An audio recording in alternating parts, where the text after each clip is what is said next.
ರೇಣುಕಾಸ್ವಾಮಿ ಕೊಲೆ ಪ್ರಕರಣದಲ್ಲಿ ಜೈಲು ಸೇರಿರೋ ದರ್ಶನ್ ಅವರನ್ನ ಪರಪ್ಪನ ಅಗ್ರಹಾರ ಜೈಲಿನಿಂದ ಬಳ್ಳಾರಿಯ ಕೇಂದ್ರ ಕಾರಾಗೃಹಕ್ಕೆ ಸ್ಥಳಾಂತರ ಮಾಡಲಾಗಿದೆ. ಮುಂಜಾನೆ 4:30 ಸುಮಾರಿಗೆ ಬೆಂಗಳೂರಿನ ಕೇಂದ್ರ ಕಾರಾಗೃಹದಿಂದ ಹೊರಟ ಪೊಲೀಸ್ ವಾಹನ ಬೆಳಗ್ಗೆ 10 ಗಂಟೆ ಸುಮಾರಿಗೆ ಬಳ್ಳಾರಿ ತಲುಪಿದ್ದು, ಸದ್ಯ ಎಲ್ಲಾ ಪ್ರಕ್ರಿಯೆಗಳನ್ನ ಮುಗಿಸಿ ದರ್ಶನ್ ಅವರನ್ನ ಬಳ್ಳಾರಿ ಜೈಲ್ಗೆ ಶಿಫ್ಟ್ ಮಾಡಲಾಗಿದೆ. ದರ್ಶನ್ ಬೆಂಗಳೂರು ಜೈಲಿನಲ್ಲಿರೋ ಫೋಟೋ ಒಂದು ವೈರಲ್ ಆಗಿತ್ತು. ದರ್ಶನ್ ಟೀ ಕುಡಿತಾ, ಸಿಗರೇಟ್ ಸೇದ್ತಾ ವಿಲ್ಸನ್ ಗಾರ್ಡನ್ ನಾಗ ಸೀನಾ ಅನ್ನೋ ರೌಡಿ ಶೀಟರ್ ಜೊತೆ ಜೈಲಿನ ಆವರಣದ ಒಳಗೆ ಕೂತಿರೋ ಫೋಟೋ ವೈರಲ್ ಆಗಿತ್ತು.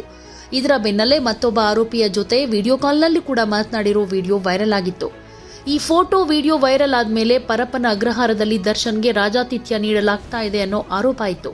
ಕೋರ್ಟ್ ಪ್ರಕರಣದ A2 ಆರೋಪಿ ದರ್ಶನ್ ಅವರನ್ನ ಪರಪ್ಪನ ಅಗ್ರಹಾರದಿಂದ ಬಳ್ಳಾರಿ ಜೈಲ್ಗೆ ಶಿಫ್ಟ್ ಮಾಡೋದಕ್ಕೆ ಅನುಮತಿ ಕೊಡ್ತು. ಈ ಹಿನ್ನೆಲೆಯಲ್ಲಿ ದರ್ಶನ್ ಅವರನ್ನ ಬಳ್ಳಾರಿಗೆ ಕರೆದೊಯ್ದರು. ಭದ್ರತಾ ದೃಷ್ಟಿಯಿಂದ ಪೊಲೀಸ್ ಬಿಗಿ ಭದ್ರತೆಯಲ್ಲಿ ಪರಪ್ಪನ ಅಗ್ರಹಾರ ಜೈಲಿನಿಂದ ಕರೆದೊಯ್ಯಲಾಯಿತು. ದರ್ಶನ್ ಆಗಮನದ ಹಿನ್ನೆಲೆಯಲ್ಲಿ ಅಭಿಮಾನಿಗಳು ಜೈಲಿನ ಬಳಿ ಜಮಾಯಿಸಿದ್ದು ನೂಕುನುಗ್ಗಲು ಉಂಟಾಯಿತು.